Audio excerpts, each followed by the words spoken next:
Okay, happy Monday, State of the Union Eve, shall we say.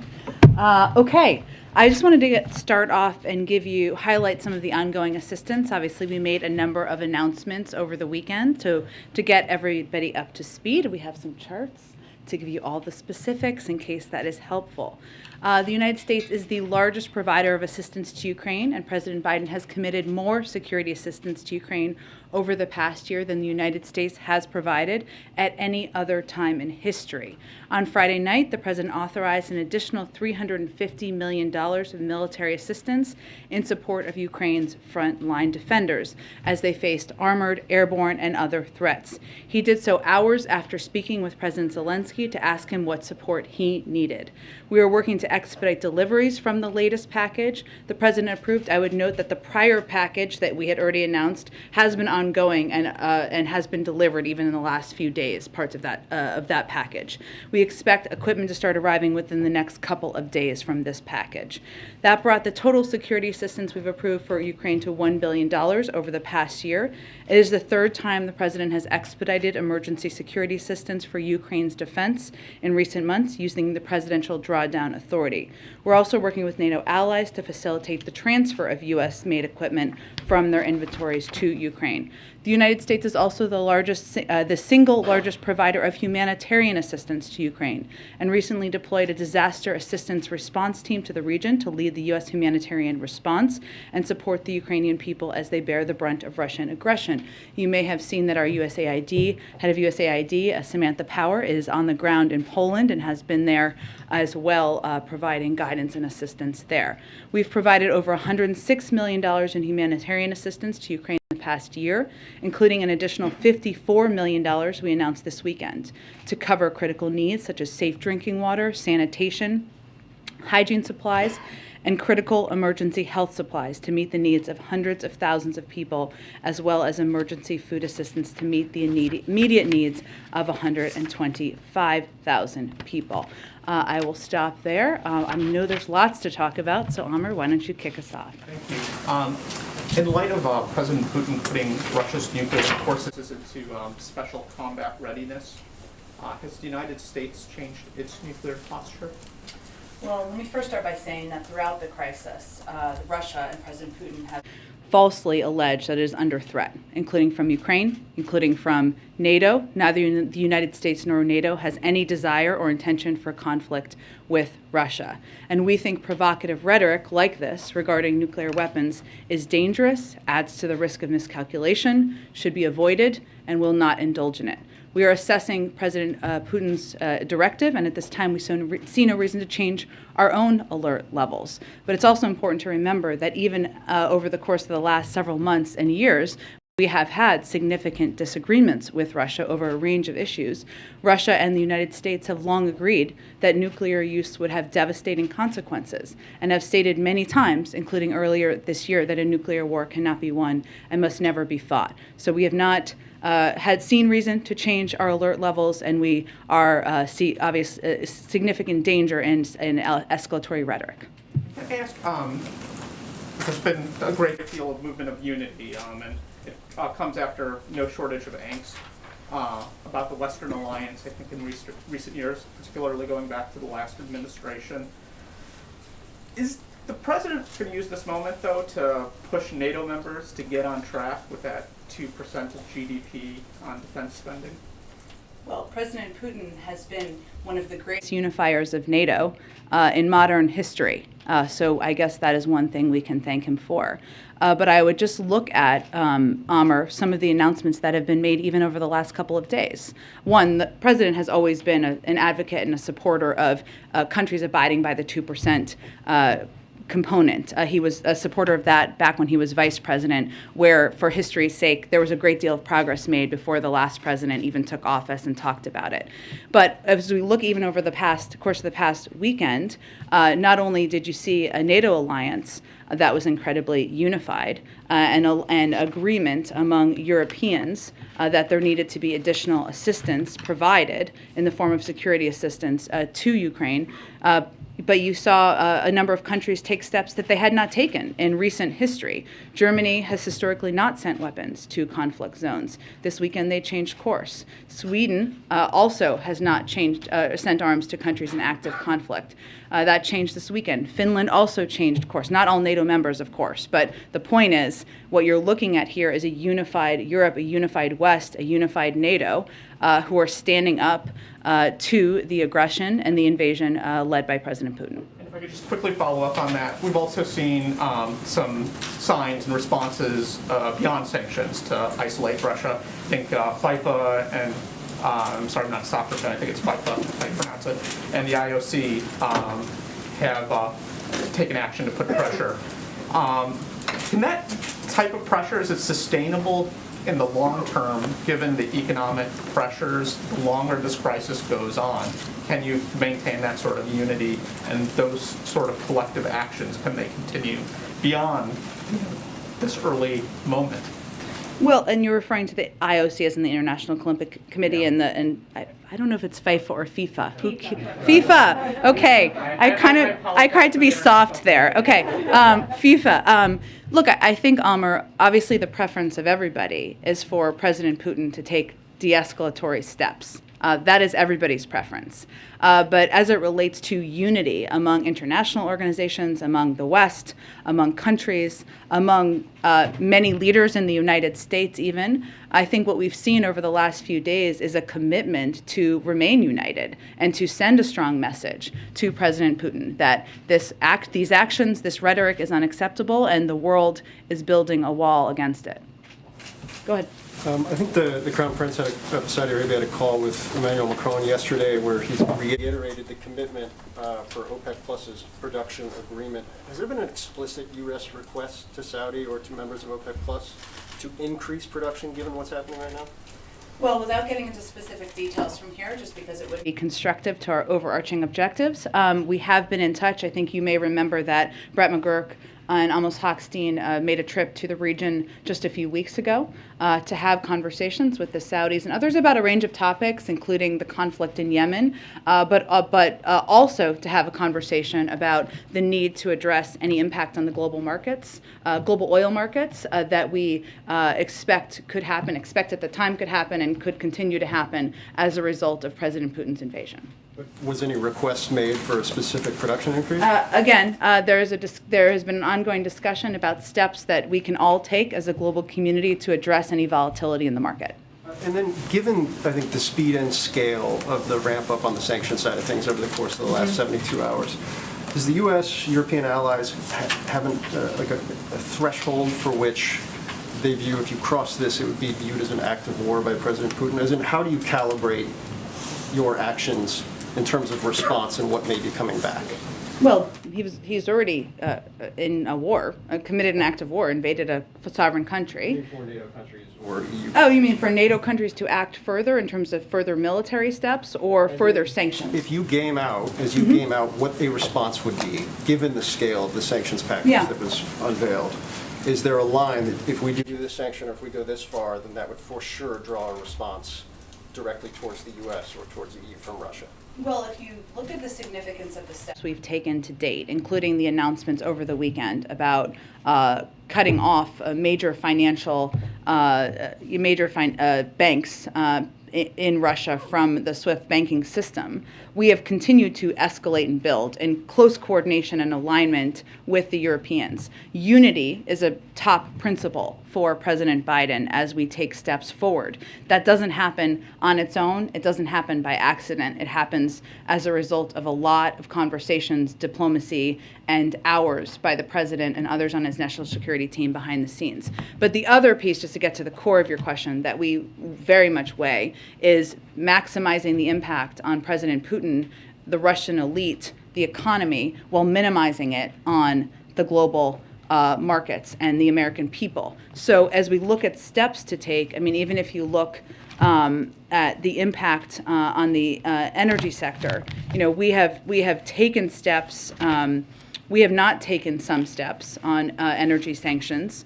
in part because we weigh that. That doesn't mean they're off the table. They remain on the table. But Europeans, for example, are very concerned about further price spikes on gas in particular. Their prices have gone up 335% over the last year and 26% over the last 5 days. So sanctioning energy would affect Russia's income stream. Certainly that would be a reason to do it, but it would also have extreme consequences on the world energy markets, particularly for our allies in Europe. So I use that as an example because we have to weigh all of the factors as we weigh whether to take additional steps. We have additional steps we could take, but we consider all of those factors as we make determinations. And the last one, just real quick, is the Biden administration considering following what the EU and Canada did and barring Russian flights from the U.S.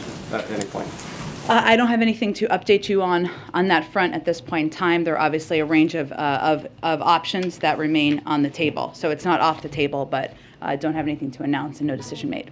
Jen, you spoke about a little bit about the sanctions that were announced over the weekend on Russia's central bank. How long does the U.S. Anticipate keeping them in place? I mean, is there sort of a time frame there?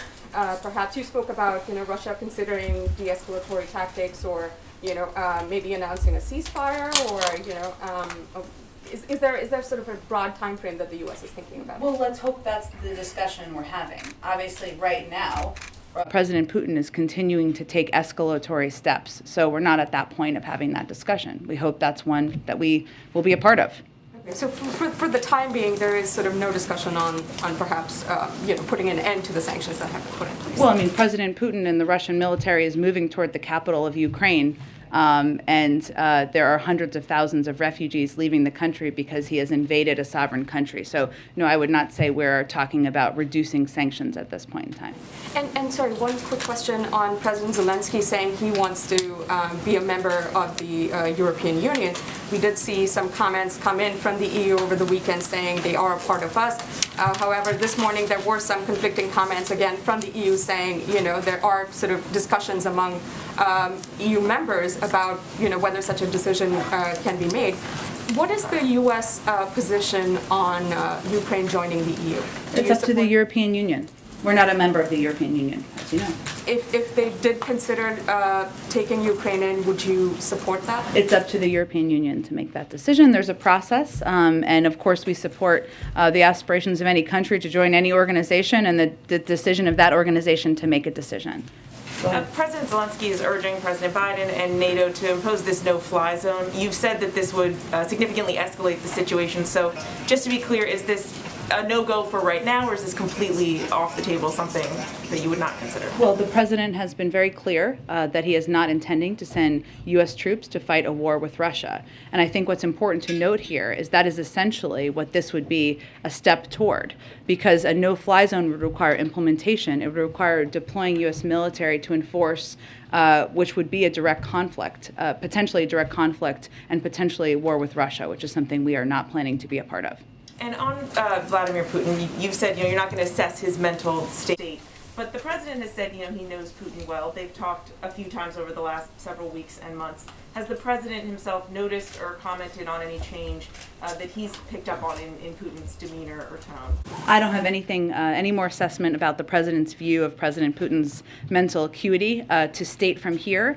There's no question outside of that, we'll leave that to others, that what we've seen from President Putin, whether it is escalatory rhetoric as it relates to nuclear capabilities and nuclear intentions, something that is in direct conflict with something President Putin himself and the Russians committed to, had an alternate, committed to something else just a year ago, or whether it is the speech he gave last week where he questioned the sovereignty of the country of Ukraine at all, or the actions he's taking right now. Those are not actions of a global leader that should be treated with respect on the global stage.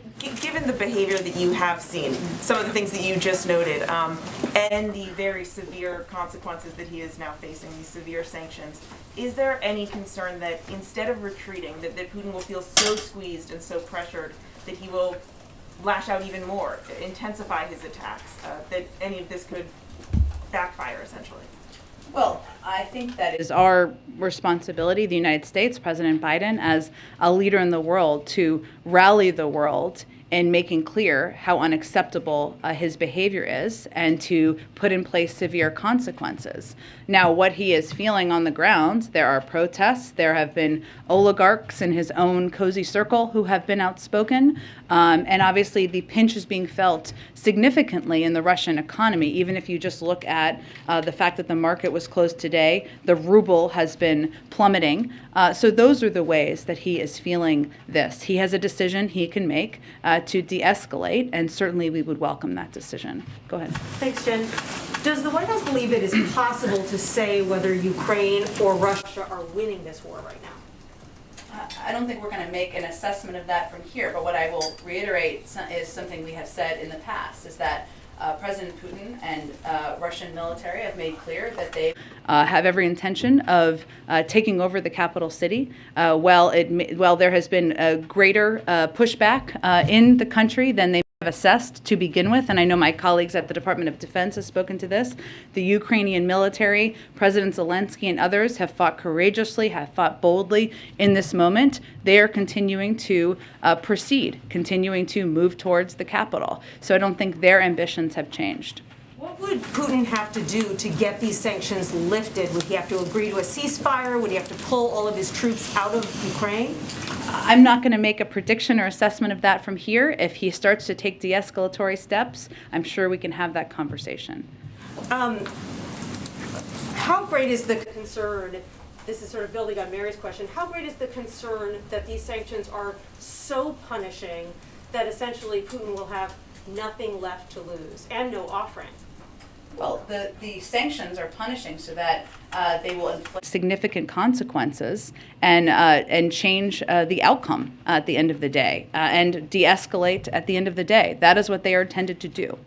And then you were talking about a no-fly zone over Ukraine, but I know officials have been discussing the possibility of imposing a no-fly zone for Russia over the U.S. Where do those talks stand right now, and what are the pros and cons to doing something like that? Well, no option is off the table. I don't have anything to preview for you in terms of a decision or anything along those lines. I would note that there are a lot of flights that go over that U.S. airlines fly over Russia to go to Asia and other parts of the world, and we factor in a range of factors. And then finally, what's the U.S. doing to reduce the possibility of nuclear war? Well, I think, one, we are not escalating our own rhetoric. Two, we are certainly assessing what President Putin's comments mean. But as I noted a little bit earlier, we have not changed our own posture. What we are trying to do is reduce the tension, take the tenor of the rhetoric down, and make clear that we have seen this pattern in the past, which is posing threats or suggesting through misinformation of sorts that there are threats posed to President Putin and Russia that don't exist. Thanks, Jen. There are reports of illegal cluster bombs and vacuum bombs being used by the Russians. If that's true, what is the next step of this administration, and is there a red line for how much violence will be tolerated against civilians in this manner that's illegal and potentially a war crime? It would be. I don't have any confirmation of that. We have seen the reports. If that were true, it would potentially be a war crime. Obviously, there are a range of international fora that would assess that. So certainly we would look to that to be a part of that conversation. And then the new aid that you just laid out at the beginning here, the Post reported over the weekend that this aid will not include stingers, that it would likely come in a future batch of aid. What is the reason for that? I'm not going to get into specifics of what is in the military package. It is a combination of ground and airborne defense capabilities, and obviously we have provided those in the past, but I'm not going to have more details to outline for you from here. You mentioned that this next batch is going to be coming in the next few days. Why so long? I mean, days doesn't sound like a long time to us. But the package that we had already announced continues to be delivered. So we have expedited the plans for delivery of this new package. And then on the nuclear rhetoric we've been hearing from Putin, does this influence at all the upcoming nuclear policy review?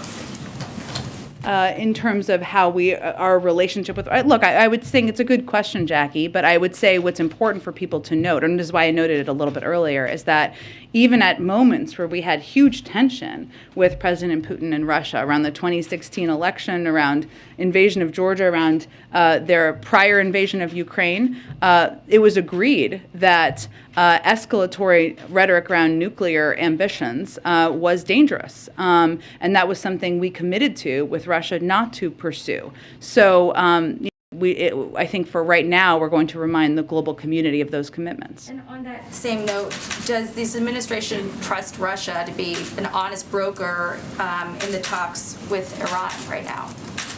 Well, I think it's not about trust in any of these negotiations or discussions. It's about verifying and then trusting later, including with the Iranians. But the Russians have been in the past a part of the P5+1 negotiations. They're a part of it now. I would just convey that it is in everyone's interest to have an understanding and visibility into Iran's capacity to acquire a nuclear weapon. There's no question about that. So at this point, we're just continuing to hope to make progress on that agreement. And then after all of this, what is the stance of the U.S. and buying Russian gas at this point? At this point, are we ready to pledge not to buy any more Russian gas? Well, as you know, it's really. Let me give you actually kind of an update on this because I think there's been a little confusion. One moment.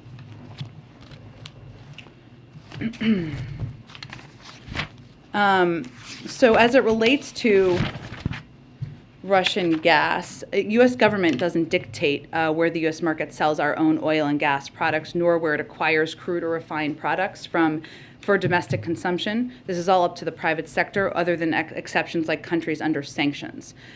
So the U.S. refiners currently importing Russian products are largely legacy refinery operations tooled in Hawaii and Alaska for certain supplies because of geography, and imports to the Gulf, both of certain refined products and of crude, as refiners in the Gulf mix crude supplies to meet the needs of their particular refinery designs. There have been companies, obviously private sector companies, who have made decisions and announcements, and we certainly applaud that. So can you just explain, though, what you laid out at the beginning? Because I'm a little bit unclear. You just in layman's terms, we are not going to be making any policy from the U.S. government that would prohibit the sale or the purchase of Russian gas then, because it's not something that we already do? We haven't ruled out that, but I think what I wanted to convey is what is accurate about what happens now and how it currently works. Go ahead. Jen, thank you. Staying on that topic for a moment of oil and gas, you have said nothing is off the table when it comes to releasing more reserves, more barrels from the Strategic Petroleum Reserve. Where are those negotiations right now? Is the administration closer to moving forward with that, given the sanctions and what we're seeing? I don't have anything to preview for you on that front. It remains an option on the table, and obviously it would help meet any supply issues in the marketplace. There are conversations that we've been having with global partners, and obviously we have our own strategic petroleum reserve stockpile to tap into. Can you characterize if they're closer to making a decision on that front, though, given what we are seeing and obviously the global impact that these very harsh sanctions? It has remained on the table. I just don't have anything to predict for you at this point in time. Okay. Just a short time ago, the president was asked by our colleague here if Americans should be concerned about a nuclear threat. He said very firmly no. Can you explain what gives him that confidence?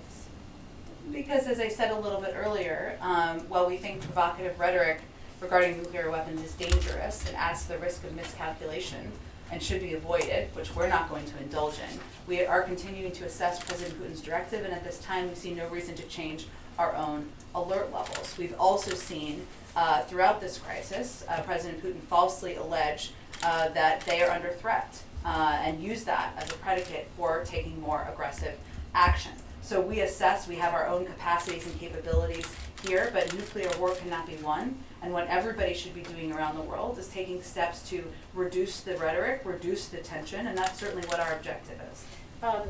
One breaking news development that I wanted to ask you about, the U.S. has expelled 12 diplomats, 12 Russian diplomats. The Russian ambassador just said a short time ago that move was a hostile step toward Russia. Can you give us the thinking behind the decision? And again, following up on some of the lines of questioning that you've already gotten, could there be a backlash to this step? Is this escalatory? Well, let me first say that today's action has been in the works for several months.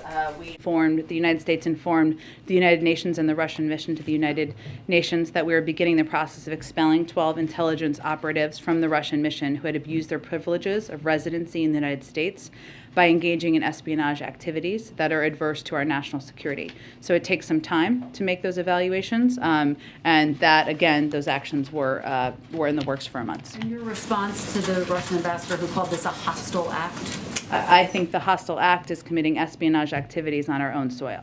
And Jen, just finally, on the issue of refugees. Yeah. You have also said, you were asked by my colleague earlier today, whether the administration would move to give refugees from Ukraine protective status. Can you give us a timeline for that? These are people who are suffering, and they want to know what the answer is.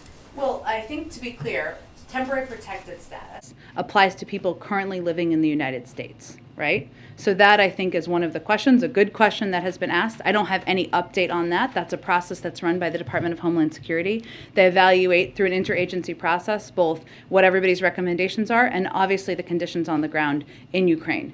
The second piece is whether we would accept refugees. Yes, we would. But I think it's important to note that the vast majority of refugees are going to want, in our assessment and through discussion with refugee agencies, with other countries in the region, will want to be in Europe, in neighboring countries, many of whom have already conveyed very clearly that they will welcome refugees. Many of them have family members there, many have work there, so we are also coordinating and supporting those efforts as well. Go ahead. Thank you, Jen. The U.S. has authorized the departure of non-emergency employees and diplomats relatives from the embassy in Moscow. How confident is the administration that the U.S. embassy in Moscow can remain open in the long term? Well, I can't make an assessment of that. That's something the State Department looks at and assesses. Obviously, our embassies and consulates around the world play an incredibly important role in communicating with American citizens who are in a country, but also with the Russian people. And so that is something. That's why we have diplomatic, consulates and around the world, including in Russia.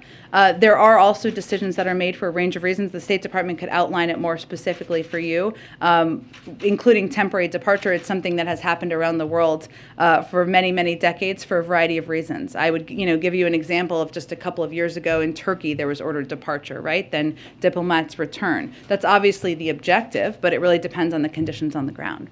And what level of concern is there for the safety of American citizens who are living in Russia? Is there concern that they could face retaliation in light of this conflict? Again, I would point you to the State Department. They do assessments and they give clear guidance to people who are on the ground and what their recommendations are for their security. I would note that one difficulty right now in Russia because of these sanctions is of gaining access to U.S. currency and using banking cards, and that is a hindrance for many people who are living there right now.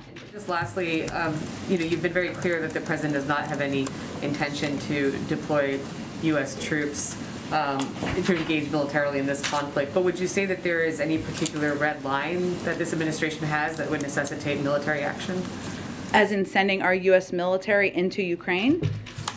The president has no plans to send U.S. military to fight a war in Ukraine against Russia. Go ahead. Can you share any details about what came out of the president's secure call with other allied nations this afternoon? Sure. I know we were working on a readout, which we will get to you shortly after the briefing. It's been a bit of a busy day, so let me venture to get that to you. The purpose of this call was for the president to have an opportunity to continue to engage with other leaders about what we're seeing on the ground, the range of assistance we're providing, the financial sanctions and economic consequences steps we're taking, and ensure we remain closely coordinated. But I will see if there's more details we can get you. And then administration officials earlier today had a background briefing with our reporters about the State of the Union coming up. Can you tell us a little bit more? We understood from the call that the president will be addressing elements of the Build Back Better plan when it comes to things like child care and paid family leave. And officials talked about how those things, if implemented, will lower costs for families. but they were hesitant to use the word inflation or say whether that would be addressed directly in the president's speech. So can you say whether the president will be addressing any new policies, not necessarily new domestic programs, but policies that would address inflation directly? Well, first let me say the president will absolutely use the word inflation tomorrow, and he will talk about inflation in his speech. Of course, that is a huge issue on the minds of Americans. Now, one thing to note is one of the best, most important steps that the Senate could take is to confirm his slate of eminently qualified nominees to fill out the Federal Reserve Board, given they have a very important role as it relates to inflation.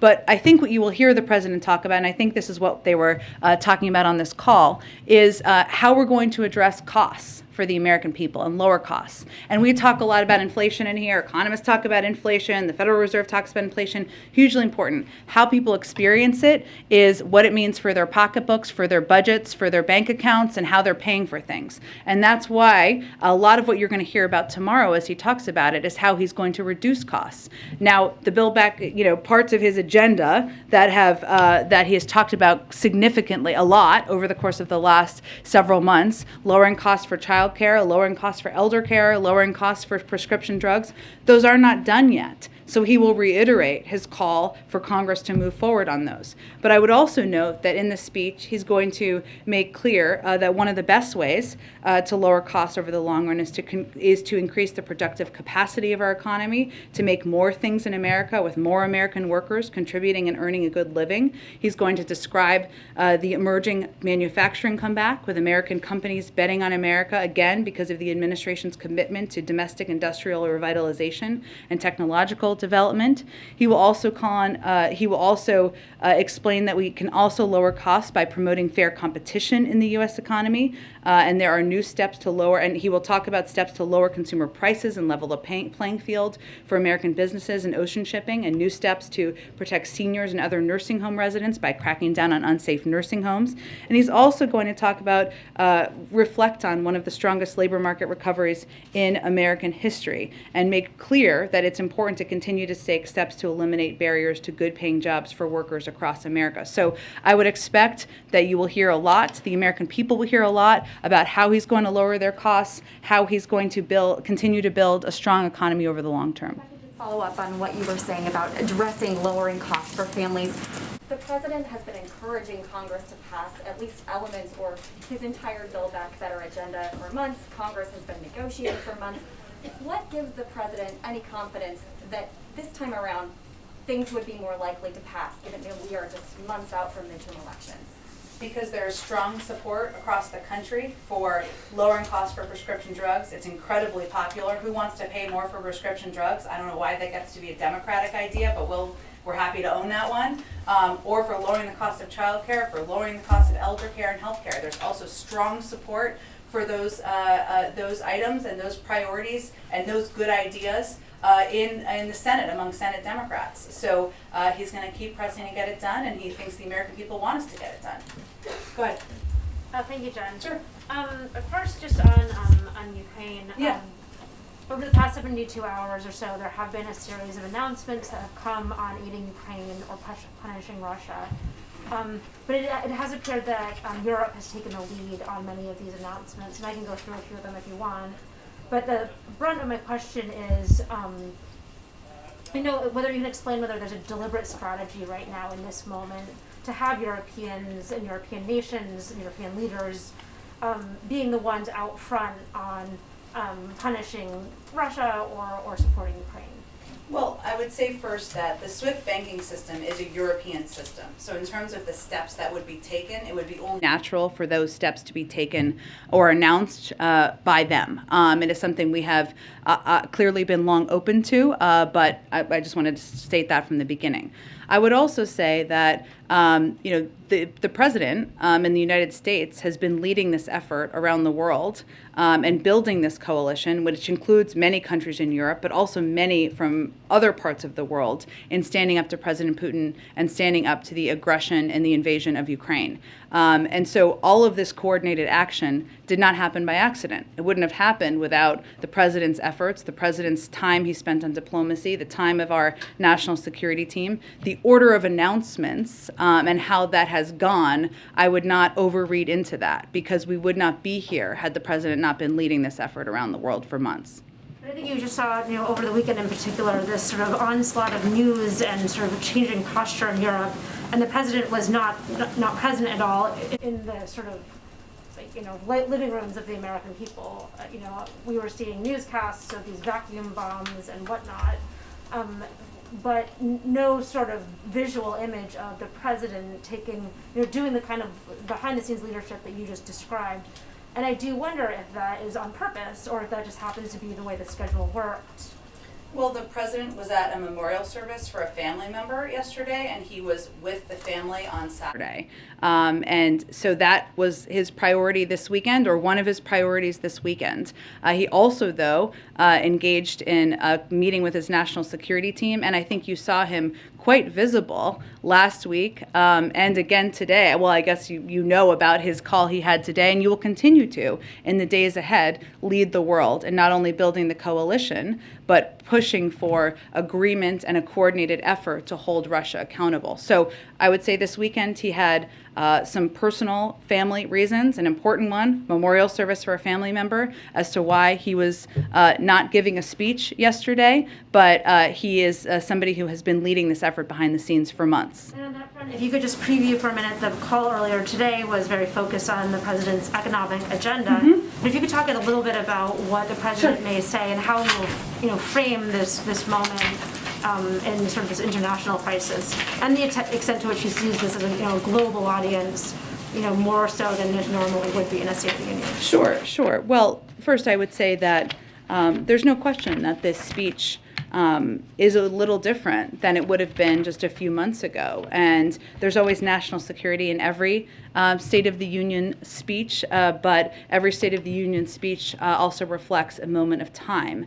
And so the president will lay out the efforts he has led on to rally the world to stand up for democracy and against Russian aggression. He will talk about the steps we've taken to not only support the Ukrainian people with military and economic assistance, but also the steps he's taken to build a global coalition imposing crippling financial sanctions on President Putin, his inner circle, and the Russian economy. And he will talk about the steps he's taking to mitigate the impact of President Putin's invasion of Ukraine on the global economy and the American people. And certainly, I think people can expect to hear him, position that as the importance of the United States as a leader in the world, standing up for values, standing up for global norms, but also, the efforts that he has undertaken to mitigate how it will impact people here. I just have one other quick one. Again, based on the background briefing earlier today about the State of the Union,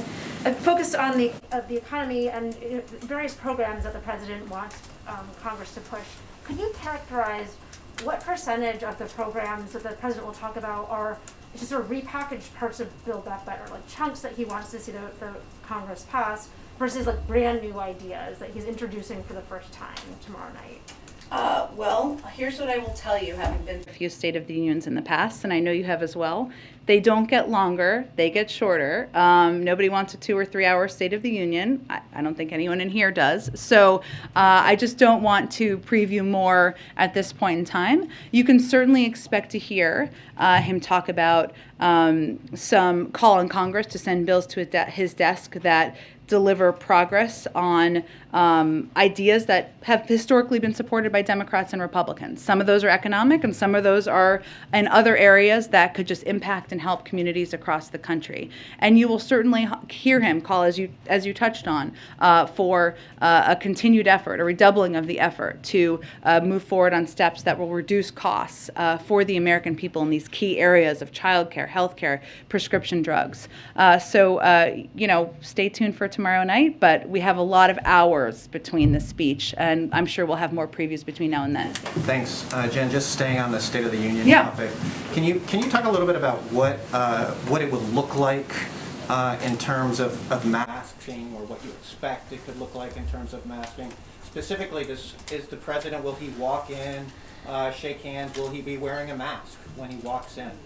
Well, he will certainly not be wearing a mask when he's speaking. I have not talked to him yet about whether he's going to wear a mask when he's walking down the aisle, but it has been announced, I think, that it's not required, and certainly he will abide by that, but I will see if there's more we can report out to you on that later today. Was it important to the president that masks come off before the State of the Union? Is there a message that he hopes to send with that news?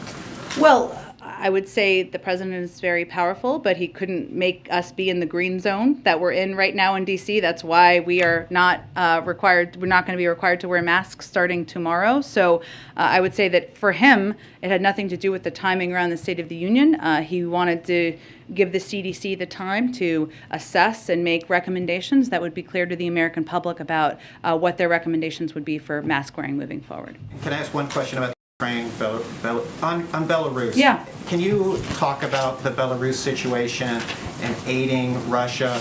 Are there additional actions that the United States is considering? Just speaking of SWIFT, there's been some reports that Europe is considering or looking at kicking Belarus out of SWIFT. Is that something, or is the United States part of those discussions? Does it support that type of action against Belarus? I don't have anything to predict on that front at this point in time, but what I will say is we've already taken steps to put in place sanctions on some leaders in Belarus, some of the military components. Certainly we could build on that, but I don't have anything to predict at this point in time, but we certainly are a part of those discussions. Go ahead. Thanks. One of the topics, I know you don't want to get into stuff that might be cut, but you guys have said many times that the Chinese have at least tacitly supported Putin's moves into Ukraine. Is the president going to call out the Chinese for that behavior, or President Xi Jinping, or what you guys have been trying to get the Chinese to do on helping with Ukraine or helping with Russia on this crisis? Is he going to mention that at all? I would say this speech is more about the unity of the vast majority of the global community in standing up against President Putin. It's more about American leadership in this moment. And it's more about even unity here and standing up against the aggression of President Putin into Ukraine. I would say on the Chinese, what we've said generally is that it's important at this moment for any country to be vocal and speaking out against the actions of President Putin and Russian leaders in this moment. What we have seen from the Chinese last weekend, or I guess the weekend before that, at the Munich Security Conference, they reiterated their support for the territorial integrity and sovereignty of Ukraine. We saw them abstain from the UN Security Council vote. But this is not a moment to be on the sidelines. This is a moment to be vocal, and this is a moment to think about where you are in history. But I think the speech for everyone's and to expectation for tomorrow is more about laying out efforts to the American people that the United States has undertaken to rally the world for democracy and against Russian aggression. But you are in general pushing the Chinese to be less on the sidelines and not trying to have it both ways, basically, by being vocal. Again, they have implemented the sanctions. If they don't do that, then we obviously have steps we can take. We are encouraging every country to continue to be vocal and more vocal as it relates to Russia's aggression and invasion of Ukraine. Go ahead. Oh, go ahead. Go. One more, just breaking news. Yeah. The Prime Minister of Canada, Justin Trudeau, just announced that the Canadians would unilaterally ban Russian crude oil imports. I know you just talked a lot about how you're taking into account how this will impact the Europeans, but is there something you would just do unilaterally and not as a coordinated effort? From the beginning, again, all options remain on the table. You have seen us take a number of actions over the last several days that play that out, but I don't have anything to predict at this point other than to reiterate that we have really worked to take steps in lockstep with the Europeans and a number of our NATO partners. Go ahead. Thanks, Jen. On Friday, you said this is not a moment where diplomacy feels appropriate. The French president talked with Putin hours ago. So have the discussions between the Russian and Ukrainian delegations changed, or how are they influencing President Biden's stance on having leader-to-leader discussions? We're a few days out from that. Nothing has changed in terms of this president's assessment of having a conversation or engagement with President Putin. As we've said before, we're not ruling it out ever. It just is not the appropriate moment or the moment for the United States president to have a conversation with the president of a country invading a sovereign country. That's our view. Other countries make their own decisions. In terms of the engagements or discussion between the Ukrainians and the Russians, I'd really point you to the Ukrainians to get more of a readout from that. There have been reports that those will continue. I would point you to them to confirm whether that is the case, and I expect we will be in touch with the Ukrainians as we are nearly every day. At the beginning, you kind of outlined all of the support being given, not just by the United States, but other countries who typically have not done so. But I wonder if the administration has any concerns about how President Putin will use that as an excuse to escalate and possibly attack NATO allies, considering to getting involved in this crisis. Well, I think it's important to step back and remember who the aggressor is here. The aggressor is President Putin. The aggressor is the Russian military at the direction of President Putin into a sovereign country. The world is standing up against this aggression, and he is feeling the impact already of the financial sanctions and consequences. If you just look purely at the impact on the Russian economy, even today, the ruble fell 20 to 25% and is trading at its weakest level ever. The Russian stock market was kept closed today, likely due to a fear of capital flight once it opens. The Russian central bank more than doubled their key interest rate to 20%, the highest in almost 20 years. This is the world saying this is not acceptable. It is now up to President Putin, if he wants those circumstances to change his own behavior. Last one, the UN Intergovernment Panel on Climate Change released kind of a major unprecedented report with lots of warnings today, and said some places in the world have basically maxed out their capacity to adapt to climate change, while others soon will. I'm curious, Joe Manchin offered kind of a slimmed down BBB version with $555 billion for climate. Will the administration be pressing Democrats to at least move on that portion of climate change in light of the recent developments in this recent report? Well, I would say first the president agrees absolutely that we need to do more. That is why that he has been such an advocate for historic levels of investment in addressing our climate crisis. And if we had had 50 votes to move that forward, we would have done that, right? So there are ongoing discussions, of course. They are happening a lot on the Hill between members on the Hill. The president remains committed to moving that forward. I would also note that part of what was in that report was the need to bolster adaptation efforts that increase our resilience to the impacts of climate change. And a couple of pieces that the president has already done, he launched an emergency plan for adaptation and resilience, a whole of government response to help more than 500 million people in developing countries adapt to and manage the impacts of climate change. And he also, the bipartisan infrastructure law, we often forget, not you maybe, but some of us, that it will strengthen our nation's resilience. That's a big part of it, to extreme weather and climate change while reducing greenhouse gas emissions. So we absolutely need to do more. We want to do more, but he has already taken some steps to help address, because we recognize that resilience is something that there needs to be more work and effort on. Go ahead. Thank you, Jen. The administration has been studying for months the impact of the sanctions that were rolled out over the weekend and their potential impact on financial markets in the West. You just detailed what happened in the Russian markets, but I'm wondering if there's been any fallout that's been seen that would warrant government intervention by central banks in Western countries. In Europe or in the United States? In either. Well, I can only speak to the United States. I mean, I think that our effort, and as you noted, we have been preparing and studying and analyzing for months now. As you know, Russia is, I think, our 26th largest trading partner. It's not an enormous trading partner of ours, and we've obviously been taking steps to mitigate any impacts on our markets. We're not trying to tank our markets, to state kind of the obvious here. We're trying to maximize the impact on the Russian economy and squeeze around President Putin. In terms of analysis, otherwise, I would point you to the Treasury Department and European officials. The Pentagon has also said that President Putin and Russian forces continue to advance on Kyiv, that is still the ultimate goal of President Putin. So I'm wondering, with all of the sanctions that have already been rolled out, what else can the U.S. do besides wait?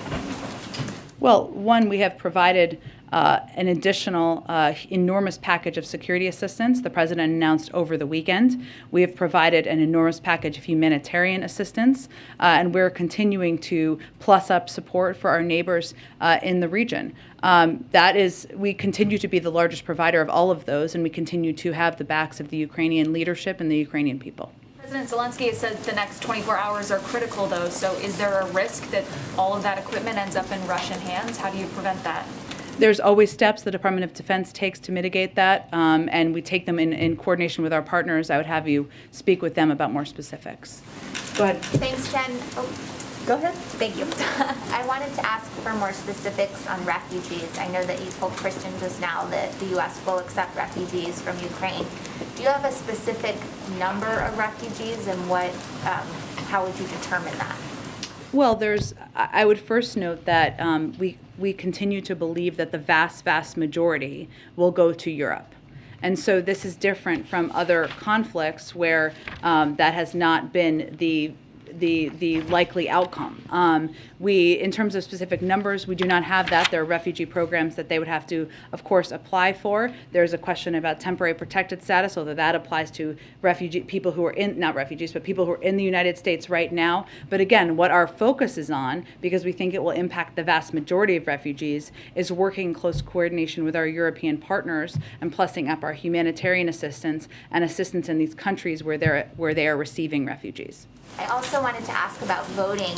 Texas has an election coming up, and they're beginning to have people who vote by mail, their ballots being rejected.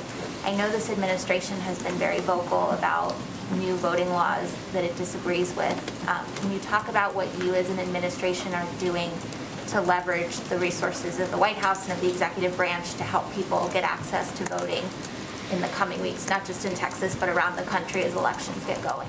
So we absolutely can get you a readout of that. I would say, though, that the vast majority of this is going to come from the Democratic National Committee and the political arm, right? So I would really point you to them for more specifics. Go ahead. Thank you so much. I just have two quickies on Ukraine. First of all, with the upcoming ASEAN summit, does President Biden hope to use this summit to shore up support, I guess we could say, in opposition to Ukraine, in opposition to Russia, or however you want to put it? And how does the administration feel about Myanmar's support of Russia? Well, I think for any country, what our message is that it's important to think about where you want to stand on the side of history, and that is how you'll be judged moving forward. And obviously, we are encouraging every country who has not been condemning the actions of Russia to change course. As it relates to the ASEAN summit, which is in a couple of weeks, I don't have anything about the agenda at this point in time, and we're certainly not waiting to communicate. The president's not waiting to communicate with, or our national security team is not waiting to communicate with ASEAN countries about steps they can take to help be a part of the solution here, whether it is providing, we've seen a lot of progress on this front, LNG gas access to European countries that they don't need, or condemning the actions or putting in place sanctions and steps themselves. And then quickly, just on sanctions, every round of sanctions the administration describes as the harshest yet, the strictest yet, but President Putin is not responding to these so far. And so what happens next? Do you have anything else in your tool belt? Because, I mean, these all seem very severe, and it boggles the mind as to what more you can do. So what else do you have? We always have more we can do, but I would say that what we're seeing in terms of the impact on the financial markets in Russia is significant. And I outlined some of the impacts, of course, on the ruble, on inflation, on central bank lending there in Russia. All of these steps squeeze not just President Putin, but squeeze the people around him and have a huge devastating impact on the economy. And they are more significant. We've built them more significant over time. And that's what they're intended to do, is to have those consequences that build over the course of time. Thanks, everyone. Jen, do you have any?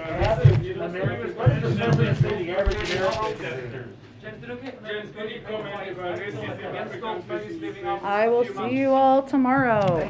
Thank you, everyone, very much.